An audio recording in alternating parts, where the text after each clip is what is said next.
Hello everyone, welcome back to my channel. Today's video is about top 10 most haunted places in Canada.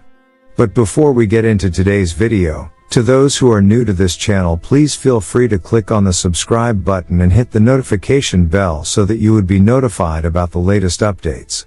So without any delay, let's get right into the video.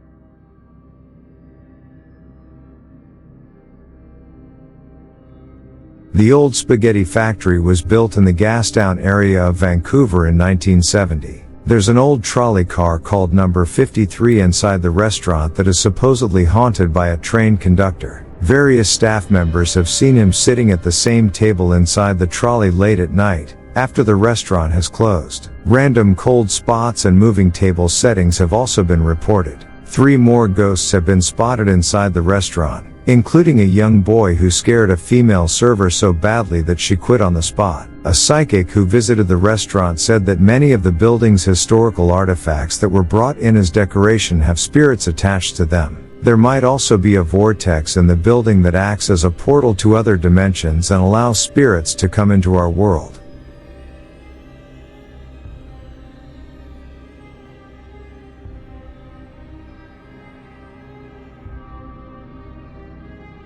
The legendary Keg Mansion on Jarvis Street in Toronto was once the private residence of industrialist Hart Massey and his family. As legend has it, in 1915, after the death of Massey's beloved only daughter, Lillian, one of the maids was so stricken by grief that she hung herself. Another version of the story involves the maid killing herself for fears a rumored affair with a Massey man would be revealed. Either way, the ghostly image of a maid hanging by her neck has been seen by more than one Keg visitor over the years.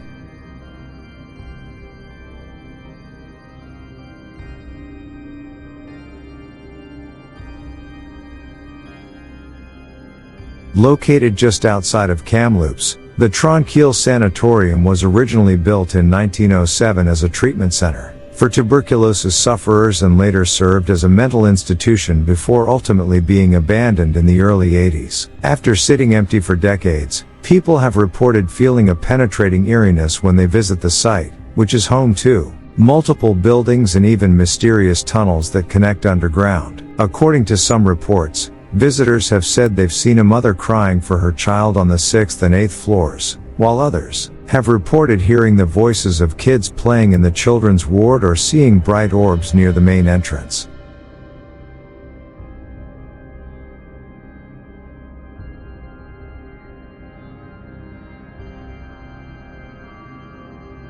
Niagara-on-the-Lake is well known for being Canada's most haunted town. The area was a central landmark for the War of 1812. So it's no surprise it's reportedly haunted by many ghosts of former soldiers. There's also the legend of the Watcher, a blue light, or orb, that floats through the town nightly. Residents speculate that it's the spirit of a long-dead town constable who's still protecting the town. The Old Angel Inn is one of the most famously haunted landmarks in the town. The ghost of Captain Colin Swayze, a British soldier who was killed when the American forces took over the town, is said to wander the halls of the hotel. According to legend, his ghost will remain harmless as long as the British flag flies over the inn, which as of right now, it still does.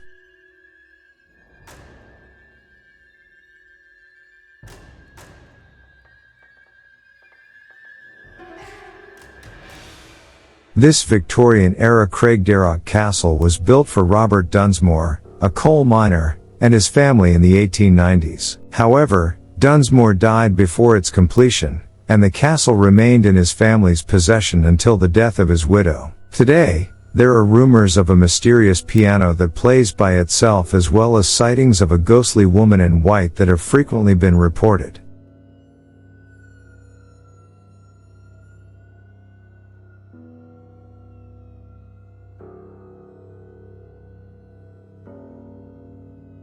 The undergraduate university in Antigonish has been reported to be home to an anonymous ghostly man who watches students and various lectures and has also been seen climbing a certain spiral staircase. There are also many reports of elevators moving from floor to floor with no one in them, sounds of footsteps walking the halls at night, and disembodied voices in hallways and empty rooms. Gilmore Hall is rumored to be haunted by a nun who committed suicide by jumping from a balcony because she felt so guilty for having fallen in love with a priest. Some stories say her priest also committed suicide by hanging, and he haunts the grounds alongside her.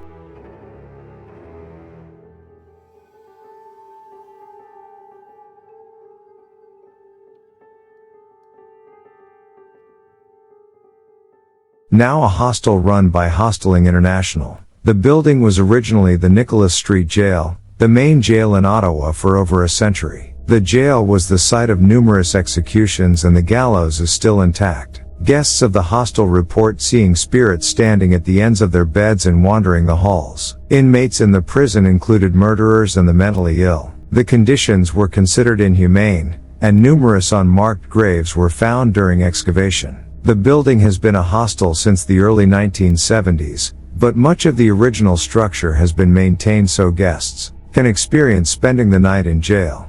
Just watch out for the ghost of Patrick J. Whelan, a man who was hanged there in 1869 and supposedly never left.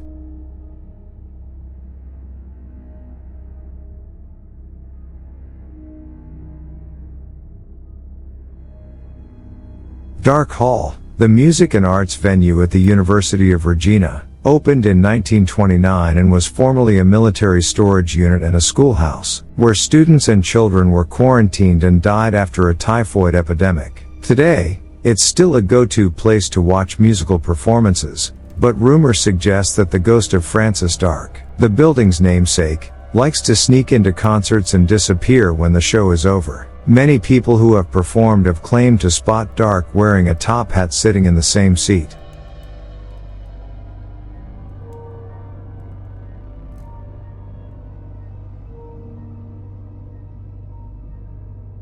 Another one of Canada's Grand Railway hotels is the Fort Garry in downtown Winnipeg. The most infamous ghost story is the one about the woman who, after hearing her husband had been killed in a car accident, hung herself in the closet of room 202. Guests have reported seeing a figure standing at the end of their beds, watching them, and maids have even claimed to have seen blood seeping from the walls. There are also stories of a woman in a ball gown who roams the hallways and a man named Theodore who sits in the dining room, completely unaware of anything around him, not to mention the strange moaning noises that seem to come from nowhere.